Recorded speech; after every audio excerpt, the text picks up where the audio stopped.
The Neighbor Invasion. My girlfriend and I had just moved into our dream home, which was a perfect fit for us. We have a cat named Bella, whom we rescued, and at first, everything felt perfect. The only drawback was the house immediately to our right. It looked abandoned. The owner had started renovating it but never finished. The houses were laid out such that on our right there was a path to our back garden, and right next to that was the path to the abandoned house's back garden. There was no fence separating the two. It had been removed to install a new one, but the job was left incomplete, leaving both back gardens with open access. Behind the abandoned lot was another property, separated by a fence, where several young men appeared to live. Occasionally, we'd see them cutting through the neighbor's back garden to reach the street in front. We didn't think much of it, assuming they might have permission. Everything changed on our first night. We were sitting in the back garden, enjoying the space, and looked up at the houses behind us out of curiosity. That's when we noticed a man staring blankly at us from a window. He wasn't hiding it. He made it very obvious. The lack of expression on his face and the dark room made the whole thing deeply unsettling. We assumed he was just curious about his new neighbors, but after half an hour of that empty stare, we decided to go inside. The next few days were normal. I went to work, and my fiancée continued unpacking. One night, we decided to sit in the garden again. It was dark, and we were enjoying the stars and deep conversations until we heard the makeshift wooden board fence being moved. 3 men appeared, standing there and just staring at us. I asked, "Are you okay?" knowing they wouldn't leave unless I said something. The youngest-looking one, around 29, was holding a big bag, and we had no idea what was inside. He offered us some stolen washing-up tablets, which we declined. I made a joke about it because the situation felt so awkward. He smiled and said, "Okay," and then they left. What struck me was how they simply let themselves into our garden without a word, as if they had every right to be there. We went back inside, thinking it was a one-off, but things started getting worse from there. They began helping themselves into our garden more often and acting in ways that were clearly meant to intimidate us. They would access the house next door by lifting the fence that separated the back gardens and walking through. I should mention, my girlfriend and I are both only 20 years old, so the idea that they might be trying to intimidate us as 2 young women was the first thing that crossed our minds. One day, while I was cleaning the front room, 2 police officers came around the side of our house and entered the abandoned garden. They lifted the fence, looked around for a few minutes, and left, without saying anything. I thought it was strange, but continued with my day, assuming the people next door were trouble. A few days later, the police knocked on our door. They explained that the house behind us was now vacant. The men had been evicted for antisocial behavior, apparently not just towards us, but with other neighbors too. Honestly, we felt relieved. Even though they hadn't physically done anything yet, this meant they wouldn't get the chance to escalate things. We continued settling in. But one day, while I was in the bath, I heard a loud bang outside. I quickly got dressed and ran to find my girlfriend. I found her recording something from our spare bedroom window, which faces the now empty garden. I asked what was going on, but she shushed me. After a moment, she explained a man we had never seen before pointed up at our bedroom window, and when she noticed him, he sprinted full speed toward our house. He tried our door handle on the way past, then ran back into the garden, threw the broken fence up, and started banging on all the windows of the empty house. We called the police immediately. They came, watched the video, took a statement, and left. We were shaken. Why would he try our door handle and then break into that house? What was he planning? A few nights later, while we were in bed, we heard whistling, the kind men use to harass women. It was 2:16 a.m. We listened quietly, and then we heard someone tapping on our window. Terrified, we checked the cameras, but for some reason they didn't record anything. Whoever it was must have left shortly after because the noises stopped. We were too scared to sleep, so the next day we went to my mom's and stayed the night. When we returned the following morning, we noticed our Ring doorbell had been removed and placed on the floor. The SD card was gone. Someone had clearly come back, and we knew who it was. Who else would do that? We called the police again, and they told us to keep all the doors and windows locked. The woman on the phone even said that the removal of the camera could be a sign that they were planning something, which terrified us even more. But at least she was honest. The whistling, banging, and attempts to re-enter the house continued for weeks. We made multiple police reports. They never tried our door again, so we hoped it was over. But 3 weeks later, while in bed watching funny clips from our camera, we checked the live feed. That's when we saw a man outside wearing a black mask covering his mouth and nose with his hood up, standing in front of our garden with his arms spread out wide, like he was imitating Jesus on the cross. He stared up at our bedroom window with his head tilted. We froze. At the time, we had moved the camera inside so it didn't record, and we were too shaken to even think to screen record. He then spoke, but we couldn't hear what he said. Then he turned around, walked to the opposite side of the street, and just stood there, staring at our house for about 30 minutes. We called the police again. They said it wasn't illegal to stare at someone's property and dismissed the whole thing. Even when we told them what he did on our lawn, they made us feel like we were overreacting. We couldn't sleep for days. Any noise outside, even normal ones, terrified us. Then one night at 2:52 a.m., we got a notification. I woke my girlfriend and said, "Someone's outside. I know it. Please check the camera." She did, and there they were. 2 masked men coming from the side of our house, shining flashlights into our windows. One of them was the same man who had been harassing us. He was holding what looked like a crowbar. Why us? What was the point of this? For days on end, he would stand across the street, pointing, waving, or shouting things up at our window. Every time we looked, he would stare blankly at us. It was clearly meant to scare us, and it worked. We kept contacting the police, but they've done little to nothing. The harassment continues. We've got cameras now, and we record everything, but we feel powerless. Just earlier today, he stood outside again, staring up at us. We got it on video, and we're absolutely terrified, but we'll update if anything else happens.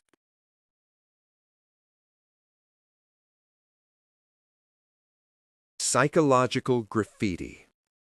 Let me preface this by saying I'm not crazy. I know how this is going to sound, paranoid, unhinged, delusional, but I swear everything I'm about to tell you actually happened. It started with a face, or more accurately, faces that all looked just slightly off.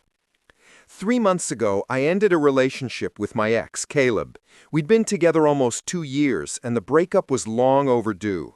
Caleb wasn't violent, he never hit me, but he was controlling and possessive in that low-key and calculating kind of way. Perhaps the worst kind. He'd do things like track when I was on my phone and quiz me on things I'd done that day to see if I'd give the same answer twice. After I left him, I changed my number, disabled my social media, and even moved apartments. I thought I was in the clear. Then came the barista. It was a Tuesday morning. I stopped by this little hole-in-the-wall coffee shop near my new place. I'd only been there once or twice. As I stepped up to the counter, the barista, a girl about my age, smiled at me. But something about her expression made me pause. She tilted her head and said, "Good morning, sunshine." I froze, because that was Caleb's nickname for me. It was not a common one. He used to say it sarcastically whenever I was upset, like, "What's wrong, sunshine?" He enjoyed pushing buttons. I brushed it off. Maybe it was a coincidence. But then it happened again. A few days later, I took a rideshare to work. A different driver than usual. An older guy, maybe in his 50s. He kept glancing in the rearview mirror like he was trying to recognize me, and then he asked me if I ever figured out what I was running from. He said it as casual as could be. I simply responded, "What?" And he just chuckled and shook his head like I was in on some joke. Caleb said that to me once after I told him I needed time to figure myself out. He leaned in, dead serious, and asked, "Ever figure out what you're running from?" Now, two strangers have repeated things he said word for word. It kept happening. A woman at the grocery store bumped into me and whispered, "You don't get to just disappear." A guy on the street said, "Still wearing your hair like that?" as he passed. Another one, someone who worked in my building, said, "You always like this song," while humming the exact tune Caleb used to play when we argued. It wasn't their faces that freaked me out. It was the way they looked at me, like they knew me, or at least thought they did. They all had different faces, but their eyes all had the same expression. I started thinking I was going crazy. I mean, what else could explain it? So I did something I wasn't proud of. I contacted Caleb. Not directly, but I sent a message to his sister. I told her to tell him to stop. I figured maybe he hired a private investigator, maybe he was stalking me or pulling strings, telling people things about me. I just wanted it to stop. She texted back the next day saying, "I don't know what you're talking about. Caleb is in rehab. He's been there for 6 weeks with no phone." I didn't believe her. I thought she was covering for him. That is, until I saw a picture she posted of him on Facebook a week later, looking pale and sunken in, holding one of those one-day sober chips. So it couldn't be Caleb, or at least not directly. I couldn't shake the feeling that these strangers knew things they shouldn't. One night, I stayed late at work. I didn't want to go home because my apartment didn't feel safe anymore. Not that anything bad happened inside of it. I just didn't like being alone. Around 10 p.m., I finally called it a night. I walked the 10 minutes to my place, keeping my head down, headphones in, but no music playing, something I learned to do so I could still hear if someone was following me. When I turned the corner onto my block, I saw someone sitting on the stoop of the building across from mine, a young man with his hoodie up, but his head down. I almost ignored him until he spoke. He said, "Cold out tonight, huh, sunshine?" I stopped walking. He didn't look at me. He just stared at the sidewalk like he was reading something on it. I slowly walked past and didn't say a word. When I reached my building, I went upstairs and locked every bolt on the door. I sat on the couch for hours, just listening to nothing. Eventually, I fell asleep. The next morning, I woke up to find my doormat flipped over. That might not sound like a big deal, but I live alone, and the door to my unit is on the top floor. You don't just accidentally walk by my place. The underside of my mat had something scribbled in pen. It said, "You can change your face too if you want, but I'll still recognize you." I didn't know what it meant, but I still threw up. That day, I booked a hotel for the weekend. I left my apartment without packing anything. I didn't feel safe even grabbing clothes. I just needed to be somewhere crowded. The hotel clerk gave me a room on the 4th floor. It was small, quiet, and kind of stuffy, but it felt safe. But only until around 2 a.m. when someone knocked on my door. There were 3 slow knocks. I sat up in bed and waited. They knocked again eventually. I peeked through the peephole, and it was a woman, maybe in her 40s. Her face was totally blank and expressionless. She was just staring straight at the door. She didn't say anything, so I didn't make a sound. And eventually she left. It was one of the most disturbing things I'd ever seen. The next morning, I asked the front desk if someone had come by to my room. They said no one should have been up there, especially that late. All the rooms on my floor were vacant. That's when it clicked. These weren't random people. They were being sent and fed my details. They were given phrases Caleb used. But if it weren't Caleb, who would do it and why? I thought about Caleb in rehab, about his obsession with control and making sure I was never fully gone. He didn't need to be the one knocking. He just needed to send others to do it. So I started digging, and there was one conversation I remembered from months before the breakup. Caleb talking about a forum he was on, a place where people shared tactics. He made it sound like it was for productivity or self-improvement. I don't remember the name, and honestly, I don't think he ever gave me the name. But in retrospect, it sounded like some creepy cultish roleplay crap, except it's happening to me for real. Someone, probably Caleb, had hired people to say his words and mimic his patterns, so that even if he was out of my life, technically I'd still be constantly reminded of him. It wasn't stalking in the traditional sense. It was psychological graffiti, like he was spraying himself onto strangers so I couldn't be sure who I was looking at. I don't think it's about watching me, but rather about making sure I never stopped watching for him.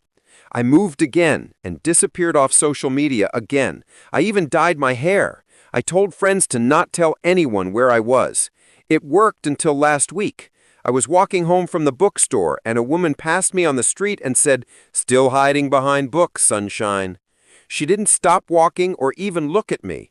I don't think this will ever stop. Maybe he paid some crazy underground service to do this to me for a year. Who knows? Maybe he made it public. Maybe this is some sick underground game now. Who can scare sunshine the best? Who can get the closest without touching? I can't trust anyone's face anymore. The constant paranoia is truly eating away at my mental health.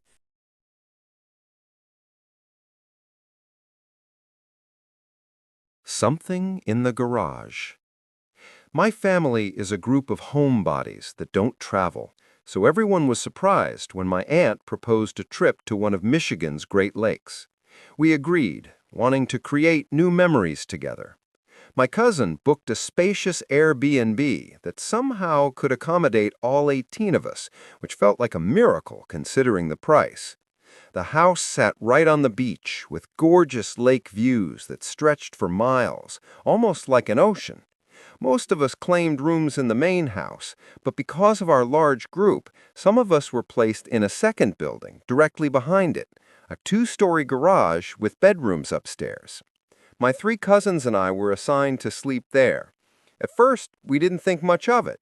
We spent most of the first day enjoying the hot tub, relaxing on the beach, and soaking in the scenery. It wasn't until night that we entered the garage for real. The space was outdated and neglected, with carpeted bathrooms that smelled like mold, stained bed linens, and a poorly secured latch on the door. Clearly, the cleaners focused on the main home and ignored the garage. My cousins were grossed out and refused to sleep on the beds unless we washed the sheets, so I suggested we do laundry. The machines were small, so we could only do one set of sheets at a time, and it was obvious we'd be up late. We passed time upstairs, waiting for the first load.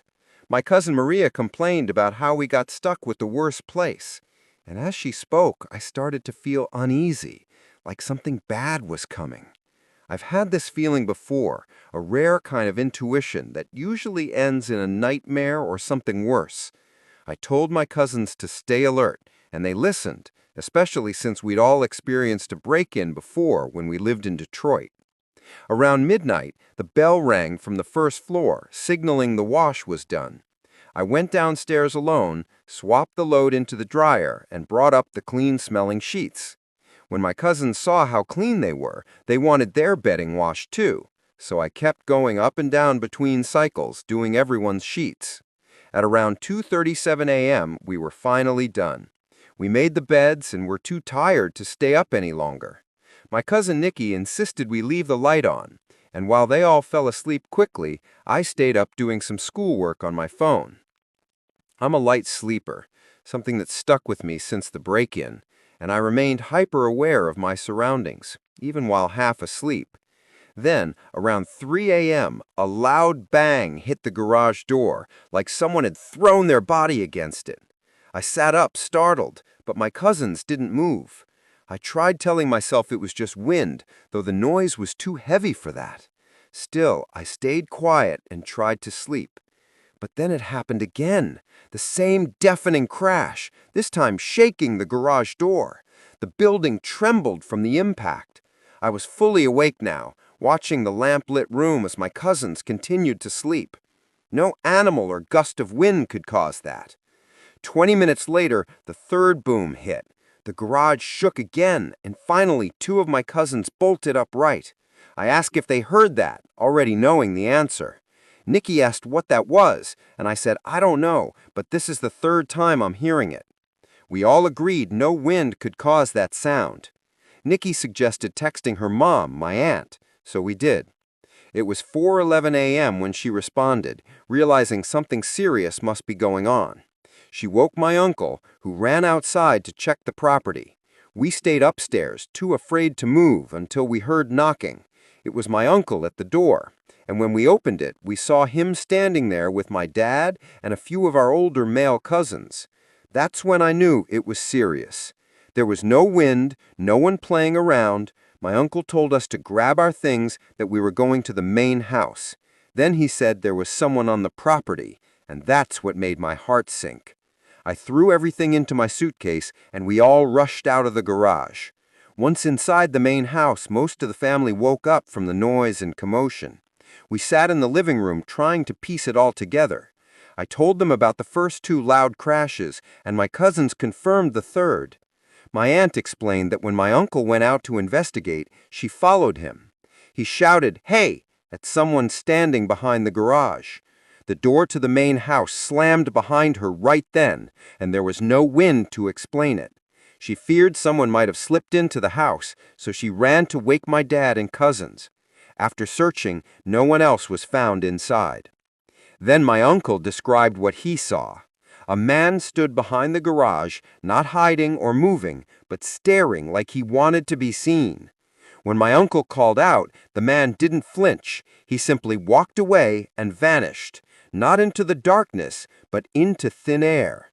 The leaves on the ground didn't crunch, and there were no footsteps left behind. My uncle is not someone who makes up stories either. He's a serious, logical man, which made everything scarier. My brothers and my